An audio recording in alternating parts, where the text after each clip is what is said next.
make him fall down, and they say, Jesus, Son of God, do not harm us. Do not torture us.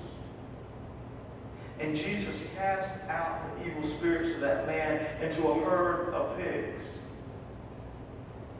The man is normal. The man is normal. He is dressed, and people just see him and can't imagine that this is the man who for years has been this man who's lived in the cemetery. Jesus goes back in the boat across, and this is all the same day. He goes to the other side, and as he steps off, this man comes up to him and he says, there's something wrong with my daughter. Would you please come and only you can save her? And so Jesus starts walking with this man whose daughter is extremely sick. She's 12 years old. And you parents know what you do anything for your kids, right? This man has gone to find Jesus, and he's taking Jesus to his sick daughter so that Jesus might heal his daughter. On the way, a lady sees Jesus passing. She's been sick for 12 years. Hemorrhaging for 12 years. She's gone to doctors and tried to pay these doctors to do nothing. And she says, if I could just touch the hem of his garment. And as he passes by, she reaches and she touches the hem of his robe. And she's immediately healed. Jesus turns and said, who touched me? People say, all these people, who knows? Jesus felt the healing power go out of him. And he stops and he finds the woman and he talks to her. And somebody from the man's house comes and says, don't worry about hurrying, your daughter's dead.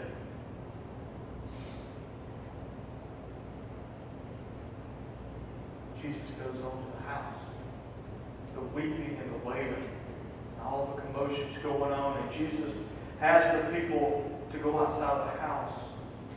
He asks, what's wrong? She's just sleeping. And he says, little girl, get up. And she gets up. Give her something to eat. They do. One is tempted at reading these stories. One is tempted reading these scriptures to say, Jesus is our hero. He is our Superman. He can fly in and save the day. Would we love to say that? Yeah. We would love to say that.